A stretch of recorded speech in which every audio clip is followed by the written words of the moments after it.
Après avoir réfléchi sur notre rapport à Dieu, aux frères et sœurs dans la foi, dans l'exercice des dons spirituels et dans l'expression de notre amour, je vous invite aujourd'hui à nous arrêter sur notre rapport à l'État, aux autorités civiles, à la culture dans laquelle nous vivons. Alors nous pouvons nous contenter, si je puis dire, de traiter les paroles que l'apôtre nous adresse, mais ce serait comme un peu mettre le microscope sur le poil d'un éléphant sans rien connaître de l'animal lui-même. Je vous propose donc plutôt de partir d'une vision plus large et de rétrécir la perspective chemin faisant.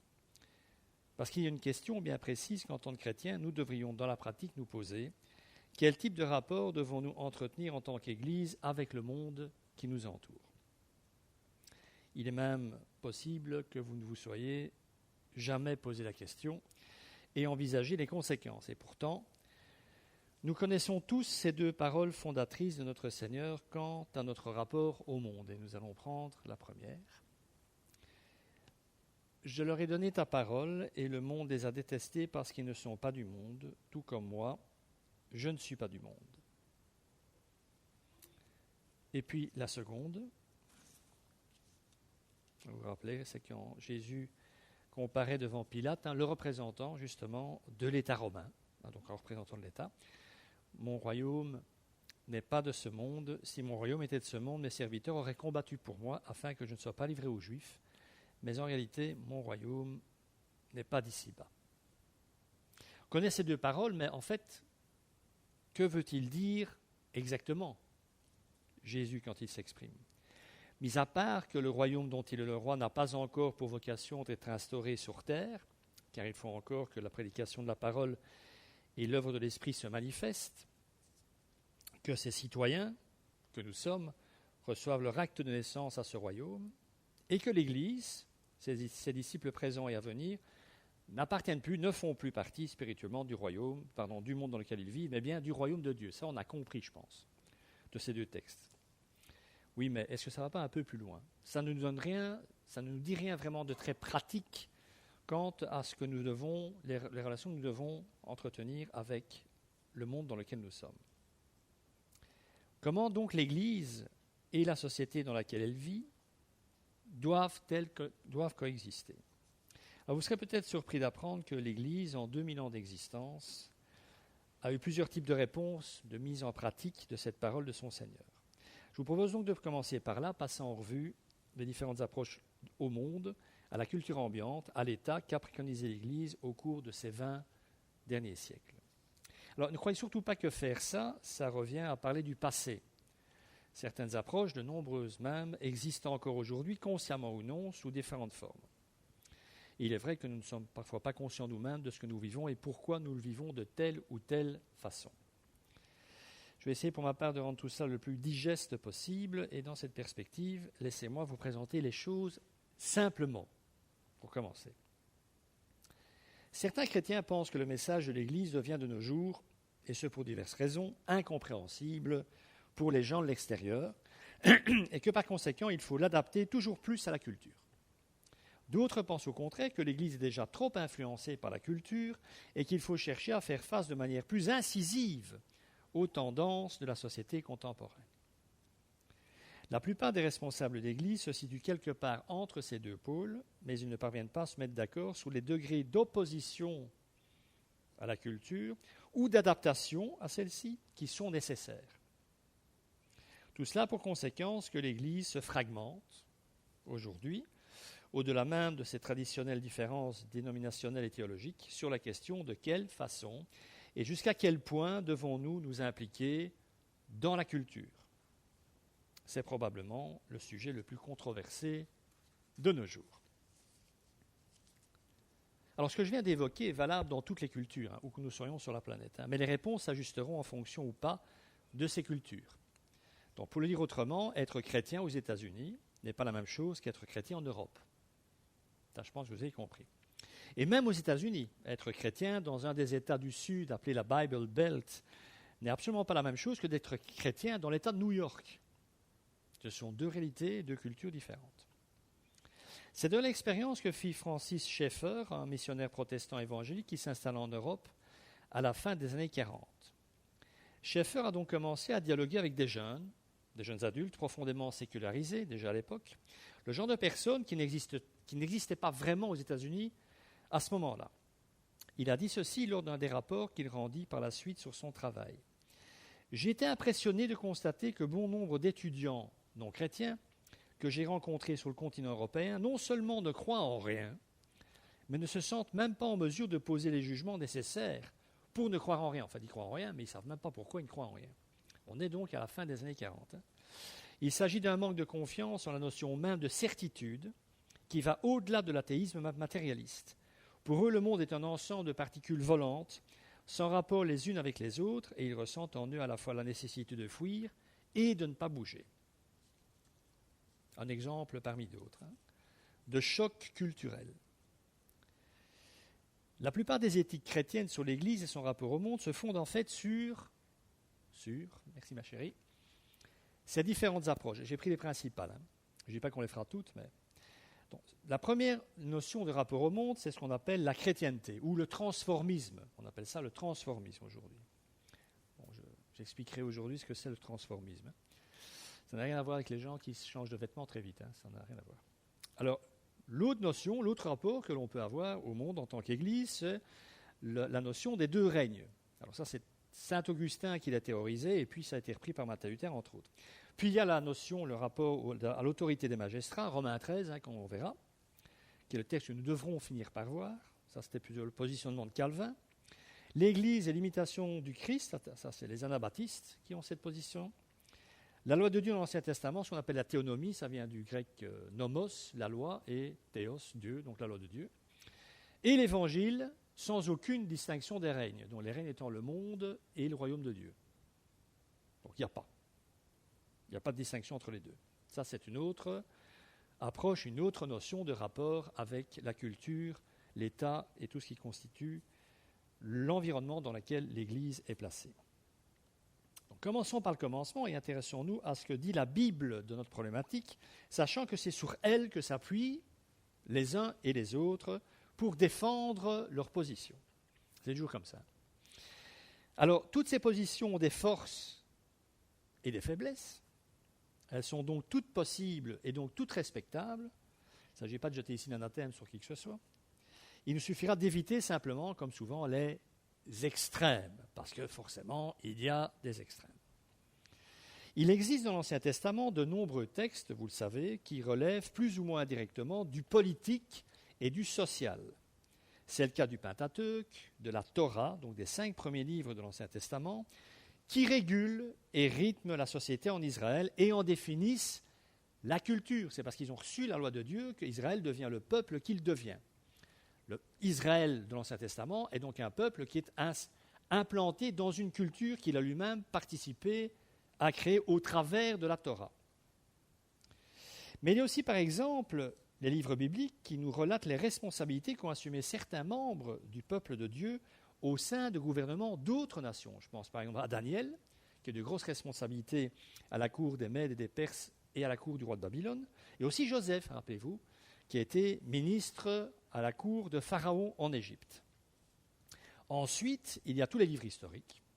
Le livre des juges, celui de Samuel, les rois, les chroniques, qui nous dépeignent successivement des régimes politiques et culturels différents au sein de la nation juive. Dans le livre des juges, malgré la loi de Dieu, les tribus d'Israël vivent un peu comme elles l'entendent. D'où le refrain rythmant cet écrit « Chacun faisait comme il lui semblait bon ». Puis vint la monarchie, période pendant laquelle le pouvoir était réparti entre 3 personnages. La justice, la politique et la guerre au roi, le culte au grand prêtre et la révélation de la pensée biblique, divine plutôt, aux prophètes. Mais une chose reste valable dans les 3 sphères. C'est la loi de Dieu qui doit servir de maître étalon. Nous sommes donc toujours en présence d'une théocratie, mais représentative puisque ces 3 personnes ne sont supposées agir que comme représentants de Dieu et selon sa volonté exprimée dans la loi de Moïse. Alors, ça n'empêchera pas les rois idolâtres, les grands prêtres intéressés et les faux prophètes, et ensuite viendront encore l'occupation et enfin la déportation. Tous ces régimes ont été marqués par la volonté de s'éloigner de Dieu d'une façon ou d'une autre. Le peuple de Dieu, ça il faut retenir en arrière-plan, le peuple de Dieu n'a donc pas réussi le test d'une société et d'une culture basée sur la loi de Dieu et sur ses principes. Ça il faut retenir, c'est important. Par rapport à certains modèles que nous allons examiner ensemble, le simple fait de dire que même Israël n'a pas réussi à vivre, à faire société autour de la loi de Dieu, alors qu'elle l'avait reçue, ça doit nous rester bloqué quelque part. On doit conserver cette notion pour bien comprendre les autres. L'Israël biblique a donc connu tous les régimes que connaîtront les autres nations au cours de leur histoire, à l'exclusion, bien entendu, de la démocratie. Même si la séparation des pouvoirs, comme en Israël, est devenue l'un des principes de ce type de gouvernement. En démocratie, normalement, il y a ce qu'on appelle la séparation des pouvoirs. Donc cette notion ne vient pas de nulle part non plus, il fallait que je le place. Ça me paraît important. Donc la culture, peu importe laquelle, est donc marquée par le péché, même celle supposée se fonder sur Dieu et sa parole. Ça, il faut aussi bien le retenir. Alors, pour le Nouveau Testament, c'est sensiblement différent. Celui-ci ne s'exprime jamais vraiment sur un régime politique qui serait souhaitable. La réalité, c'est qu'Israël est occupé et qu'une partie importante des autorités juives de l'époque est à la solde de l'occupant romain. On est donc très loin du paradis sur terre. C'est dans ce contexte que l'Église se développe au sein de l'Empire romain. Il existe donc bien un régime en place, bien réel, et ce malgré l'avènement du royaume de Dieu dans les cœurs de ses enfants, un régime, l'Empire, inaccessible aux chrétiens. Aucun chrétien de l'époque ne pouvait avoir accès à quelque fonction que ce soit au sein de cet empire. Ils n'ont pas accès aux postes dans l'administration, car ceux-ci sont souvent incompatibles avec l'éthique chrétienne, et il suffit de se rappeler que Matthieu, le collecteur d'impôts, qui devint un des disciples de Jésus, a dû abandonner sa fonction pour pouvoir le suivre. Mais à d'autres moments, Lazare, qui est un autre collecteur d'impôts qui se convertit, lui, de toute évidence, garde sa fonction, il s'engage simplement à la remplir d'une manière plus juste. Même chose quand Jésus est abordé par un soldat romain, Jésus ne dit pas « tu dois arrêter ce que tu fais ». Il dit simplement, là encore, en gros, ne profite pas de ta situation pour commencer à opprimer des gens, etc. Là encore, il faut rester juste dans l'exercice de ta profession. Alors, il y a eu bien entendu parfois des chrétiens dans l'entourage même de l'empereur. Ça, c'est arrivé, on le sait, on a des sources. Mais ceux-ci, une fois découverts, étaient soit jetés en prison, soit livrés aux fauves, pauvres bêtes, soit, au cas où ces personnes appartenaient à une grande famille de l'aristocratie romaine, ce qui arrivait, ces gens étaient exilés sur une île quelconque, loin du pouvoir et loin de la vue de l'empereur. Les textes du Nouveau Testament semblent d'ailleurs nous éclairer davantage sur la façon de considérer cette société et de vivre dedans que sur la possibilité de la faire évoluer dans le bon sens. Ça, il faut le relever quand même aussi.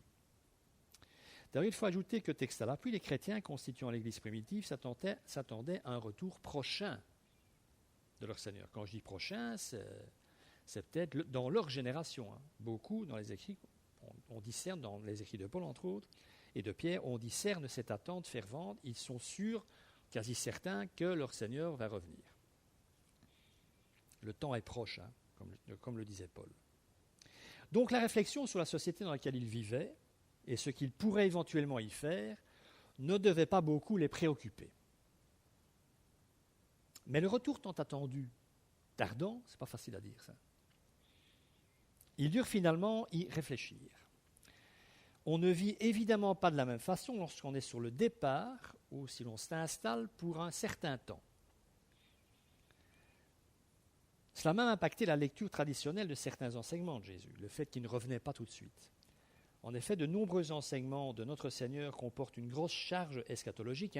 Le jugement arrive, je vais revenir, je vais partir, je serai ressuscité, je retournerai vers mon Père, mais je reviendrai, il y aura le jugement, etc., l'installation du royaume. Mais il y a une très très grosse charge eschatologique. Vous devez vous repentir parce que, malheur à vous si je reviens et vous n'êtes pas, etc. Oui, mais quand il tarde à revenir, qu'est-ce qu'on fait de tous ces textes? Donc, l'Église a appris à en avoir une lecture dans le cadre d'une Église qui allait devoir s'installer dans une société qui n'était plus la sienne. Bon, je prends cet exemple. La parabole du semeur, c'est, vu le contexte, vraiment typiquement une parabole qui parle de la conversion et de la nécessité de se convertir. Mais suite à ce retour tardif de notre Seigneur, l'Église a commencé une nouvelle lecture et que la parole, ça s'adresse aux chrétiens aussi, qui doivent ouvrir leur cœur pour la recevoir, etc. On a perdu au fil du temps le côté eschatologique et d'urgence de cette parabole. On l'a récupéré à la Réforme, mais pendant quelques siècles, on en a perdu le sens premier. Puis de là vient aussi sans doute les lectures allégoristes, Origène en tête, qui voient un sens spirituel à tous les textes qu'il fallait apprendre à discerner, etc. Plus tard, et pour des siècles, et au travers parfois de bien des turpitudes souvent indignes de son Seigneur, la place de l'Église dans l'Empire romain et dans le monde va changer. Et il deviendra dès lors possible pour elle, pour l'Église, d'avoir son mot à dire sur quasi tous les sujets. Et en rapport à notre sujet, aucune parole de Jésus n'a fait couler plus d'encre que celle-ci. Je sais qu'on l'a déjà abordée dans la série sur la dernière semaine de Jésus à Jérusalem, mais je vais quand même le reprendre. Rendez donc à l'empereur ou à César ce qui est à l'empereur et à Dieu ce qui est à Dieu. Alors, disons d'emblée, les interprétations que l'on a tirées de cette parole, en rapport avec notre thème, ont été parfaitement contradictoires. Certains ayant vu le fondement de la laïcité, que l'État doit être laïque. Ça, c'est une approche plutôt protestante à la base, vous aurez compris. Ou en tout cas, la distinction des deux règnes, il y a le monde, il y a l'Église, on ne peut pas mélanger les deux. Donc, si cher à Martin Luther, mais avec plus de nuances, on le verra la semaine prochaine. Alors que d'autres y ont lu la suprématie absolue de l'Église, parce que tout appartient à Dieu, le monde compris. Alors pour d'autres encore, c'est Romains 13, c'est le cas de Calvin, avec sa notion de soumission aux autorités qui fonde l'éthique sociale et politique dans son respect des pouvoirs constitués, voulus par Dieu, l'État étant voulu par Dieu, même s'il est imparfait, bien entendu, mais l'Église aussi, donc ça tombe bien. Alors pour d'autres encore, il faut se baser uniquement sur le sermon sur la montagne, Matthieu 5 à 7, et en tirer une éthique du royaume qui donne à l'Église sa spécificité au sein d'un monde où son rôle est de témoigner d'une réalité radicalement différente et nouvelle. Si nous revenons aux chrétiens du 1er siècle, la question sociétale leur est totalement étrangère. Alors pas qu'ils n'en remarquent pas la réalité, ils ne sont pas aveugles, ils savent très bien qu'ils vivent quelque part. Ils remarquent ce qui se passe autour d'eux. Mais bien parce qu'ils vivent l'Église comme un lieu d'apprentissage du royaume à venir. L'Église est leur seule réalité. Ils savent que c'est le lieu du royaume. Ils ne sont donc pas concernés dans un premier temps par la société qui les environne et qui d'ailleurs, en retour, ne leur demande strictement rien. Au début, on les laisse plutôt tranquilles. C'est pour cette raison que le Nouveau Testament parle énormément de responsabilités individuelles, mais ne s'intéresse pas vraiment aux questions proprement politiques ou économiques. Cette situation va progressivement changer au gré du temps qui passe et à mesure que les églises prennent de l'importance. Elles vont se multiplier dans l'Empire. Cette nouvelle donne sociale aura donc un impact sur le regard que les autorités vont porter sur les églises. Elles vont remarquer que ça pullule de plus en plus. Les églises vont jouer un rôle de plus en plus important au sein de l'Empire romain, d'abord en tant que sujet de crispation, comme problème à résoudre pour certains empereurs, de là les persécutions envers l'Église, et comme nouvelle donne sociale à intégrer pour d'autres. D'autres vont dire, on peut peut-être arrêter de les persécuter, parce qu'ils viennent vraiment très nombreux. Cet intérêt de plus en plus grand porté à la place de l'Église dans la société va avoir un effet peu prévisible au regard des persécutions que celle-ci a subies, puisque l'Église va devenir, étant donné sa présence croissante dans la société, un enjeu politique. Et ça va changer radicalement la situation. Elle va cesser d'être la communauté des disciples de Jésus pour devenir la fonction religieuse de la société. Ce qui signifie que toute la société, dorénavant, en fait partie de l'Église, qu'il n'y a plus aucune séparation entre le temporel et le spirituel, entre le ciel et la terre, que l'Église est amenée à accompagner la société dans tous ses aspects et dans tous les domaines.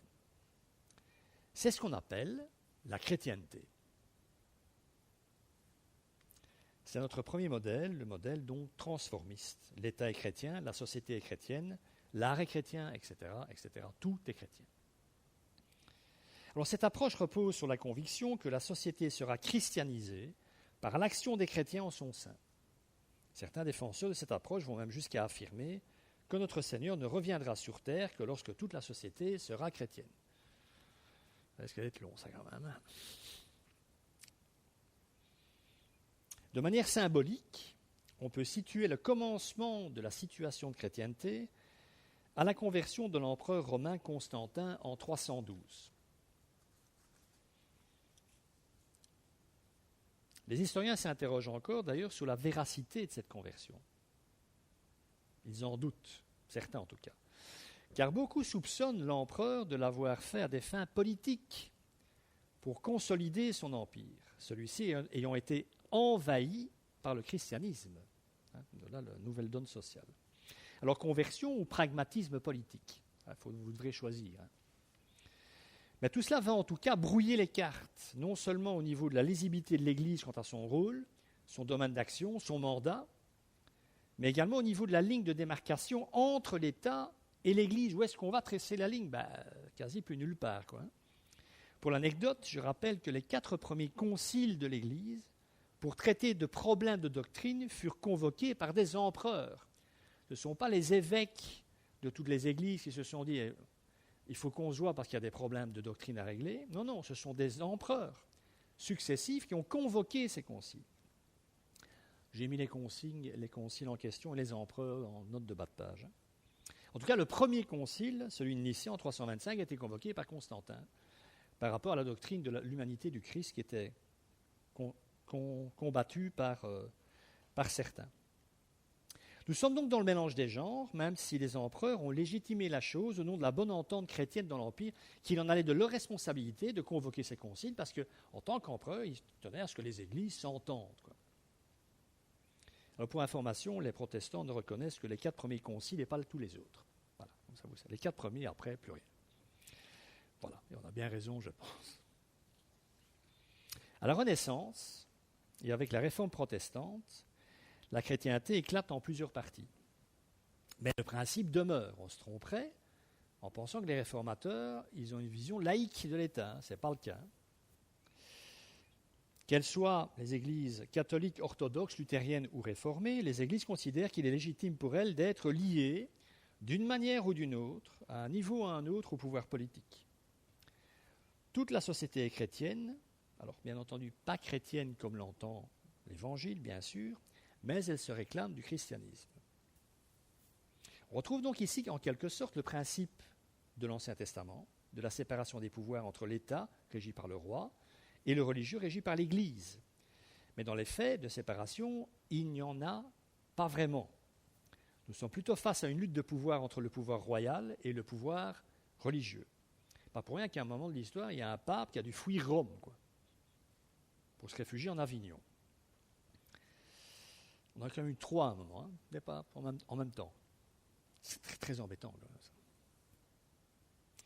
Donc de nombreux rois n'auront de cesse de s'extirper de la domination du pape, en lui disant « mais occupe-toi de tes affaires ».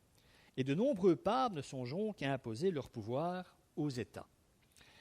Si l'Angleterre est devenue anglicane, c'est parce que l'Église a refusé d'agréer le divorce d'Henri VIII, de sa première femme, qui ne lui avait donné qu'une fille, pour cause de non-consommation. Oui, bon, voilà. Moi, je suis admiratif de ce qu'on osait faire à l'époque. Soit.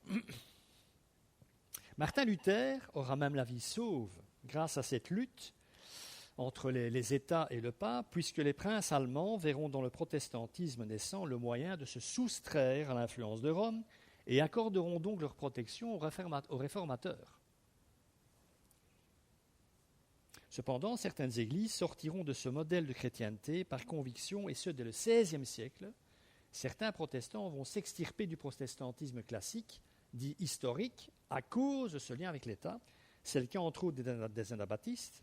Et je précise quand même que beaucoup d'historiens sont d'accord pour dire que les évangéliques sont les descendants des anabaptistes. Au XVIIe siècle, les baptistes que nous sommes vont s'extirper de l'anglicanisme de l'époque pour les mêmes raisons. Et plus tard, on aura tous les mouvements des diverses églises libres qui manifestent le même désir de s'extirper de cette hégémonie de l'État ou de ce mélange des genres. Alors toutes ces églises voulant simplement redevenir des communautés de disciples de Jésus, ayant un témoignage spécifique à apporter à la société. Alors, cela vous surprendra peut-être au premier abord, tant nous avons été sans doute influencés en Europe par le siècle dit des Lumières. Mais certains rêvent de revenir à la situation de chrétienté et considèrent même que c'est là la norme idéale pour les relations entre l'Église et la société. Alors cette vision est aujourd'hui principalement catholique, ça vous en doutiez un peu, ou orthodoxe, mais pas seulement. Certains aspects de ce modèle se retrouvent également dans d'autres courants de pensée, y compris dans le protestantisme évangélique. Je donne un exemple. Vu d'Europe, pose la question, est-ce que le messianisme américain, le mélange des genres que l'on retrouve aux États-Unis, ne vous surprend pas, honnêtement? Que l'on prie, par exemple, au moment de l'installation d'un nouveau président, par exemple. Qu'il prête serment sur la Bible. Alors si ça tombe, il n'en a rien à faire de ce que la Bible dit. Cela procède du même modèle, en fait. Nous sommes chrétiens, et ce que nous sommes doit modeler notre société. C'est une forme de chrétienté. C'est pour cette raison que la droite républicaine américaine célèbre les chrétiens qui excellent dans leurs affaires et dans leur travail, et qui, grâce à cela, intègrent les sphères d'influence au sein du monde des affaires, des médias, du gouvernement, de la politique, du monde académique et des arts.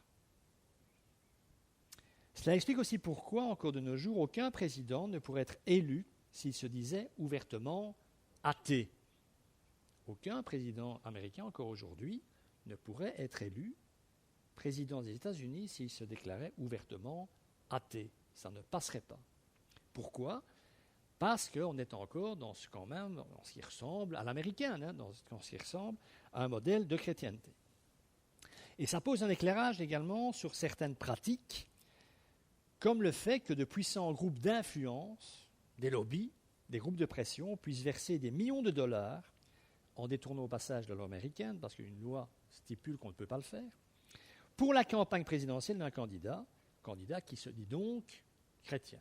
Les républicains ne soutiendront jamais un candidat qui serait même légèrement agnostique sur les bords, ou qui se dirait agnostique. Sans méchanceté de ma part, Obama, il s'est souvenu qu'il avait un pasteur, il s'est souvenu qu'il allait vaguement à l'église quand il s'est lancé en sa campagne présidentielle. Avant, apparemment, il s'en passait très bien. Je fais ma parenthèse.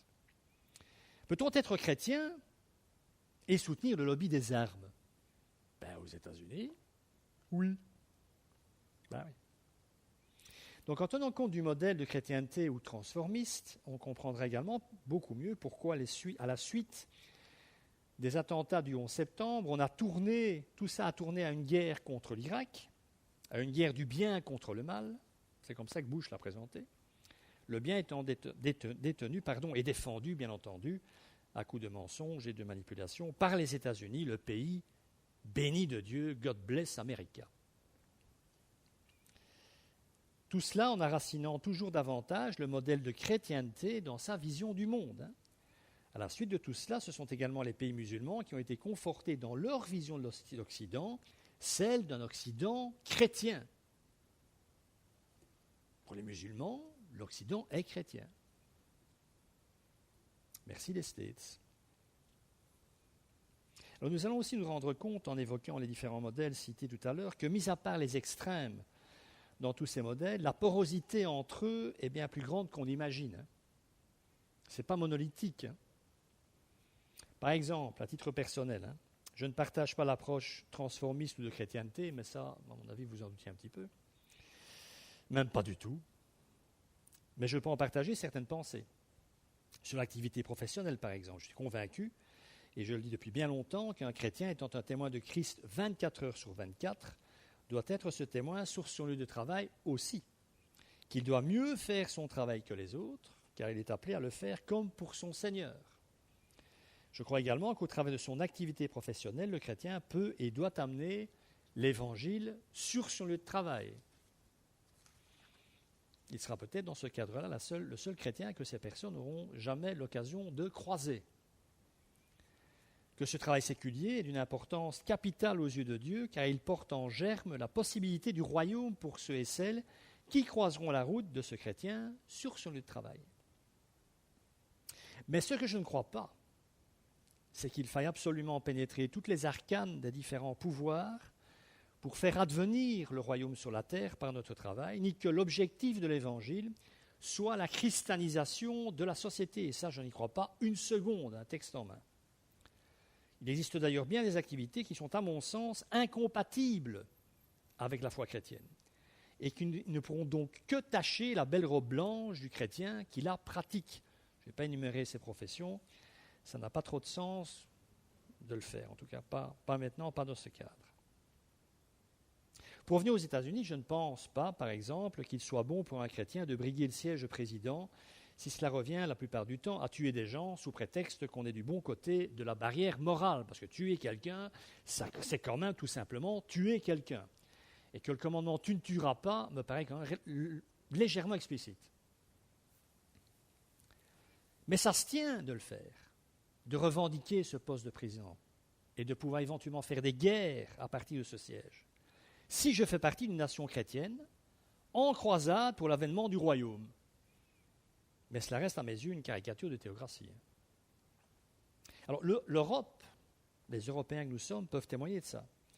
L'Europe a été chrétienne durant plus de 1000 ans au moins. Elle a évangélisé à coups d'épée et de croisade, convertie par la torture et la pression, baptisée en menaçant de mort, c'est ce qu'a fait Charlemagne après sa victoire contre les Saxons. Il dit, vous baptisez, vous devenez chrétien ou je vous fais tuer. Alléluia. L'Église a excommunié en Europe au nom de Dieu et précipité l'Occident dans un rejet de l'Église que nous payons encore aujourd'hui. Il n'y a pas un débat où j'ai participé dans le passé où on ne me ressortait pas les croisades, entre autres, et l'Inquisition, etc. Et que je sois protestant, et que honnêtement, objectivement, les protestants n'ont pas vraiment fait grand-chose là-dedans, puisqu'ils n'existaient pas encore, ça n'a rien changé. Mais tout ça, cette chrétienté européenne, n'a jamais fait revenir notre Seigneur pour autant, et cela n'a jamais changé le cœur de ceux qui faisaient partie de cette chrétienté. Parce que quand tout le monde est chrétien, mes amis, plus personne ne l'est. Alors l'Église peut, et peut-être même le doit-elle, dénoncer ce qui à ses yeux ne va pas dans la société. Dans la chrétienté, forcément, on dénonçait certaines choses, qu'on s'arrangeait souvent, mais soit. Bon, le pape, aujourd'hui, dans sa vision du monde, il est dans son rôle, quand du haut de sa chair, il dit « ça ne va pas ». Et il me dit ça au monde entier, pas seulement catholique. Ça ne va pas, ça, parce qu'ils ont encore comme arrière-plan cette chrétienté médiévale. Mais je pense que nous devons faire quand même, interroger la société en tant que protestants. J'essaie de le faire de temps en temps, vous le savez. Mais je ne le fais jamais dans l'optique de changer la société, mais bien de redire le mot de Dieu sur tous ces sujets et avertir ceux et celles qui en sont ou en seront les victimes, même inconscientes. Parce que ça, je pense qu'on est l'Église dans son rôle. Il ne s'agit donc pas de s'isoler et de ne jamais interroger ce qui se passe autour de nous, sous prétexte que nous sommes chrétiens. Disons, bon, moi c'est l'Église, à la limite le monde. Si l'Église dénonce certaines idéologies, c'est parce qu'il y a derrière elles le mal en embuscade. On ne prend pas toujours conscience de l'élasticité du mal, de sa capacité à changer de forme. Et il n'est jamais plus dangereux que lorsqu'il prend l'apparence du bien. La libération de la femme, comme nous le vendent, ou comme nous la vendent plutôt les féministes, la libération sexuelle, la banalisation des mœurs, la lutte contre le racisme qui en fait est en train de devenir l'antichambre d'un communautarisme exacerbé, en sont, à mon sens, quelques exemples qu'il faut dénoncer. Ne fût-ce que pour que les chrétiens ne tombent pas dans ce genre d'idéologie. Et toutes ces idéologies, nous le savons, se diffusent dans notre société, sont enseignées à l'école, nous ne nous faisons pas d'illusions, font partie de nos manuels scolaires et un jour feront la norme de notre société, s'ils ne la font pas déjà maintenant. Comme le disait Abraham Lincoln, la philosophie d'éducation d'une génération sera la philosophie du gouvernement de la suivante.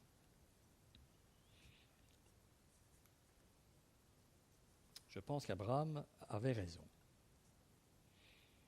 Donc, dans son rôle de dénonciation, l'Église est là pour rappeler aux hommes qu'ils ont été créés à l'image de Dieu, tous les hommes, et qu'il existe donc une dignité à nul autre pareille en chaque être humain. Le chemin de salut ne passe donc pas par une société rechristianisée en surface, mais par des cœurs circoncis, un à la fois, par l'Esprit Saint, par l'Esprit de notre Seigneur.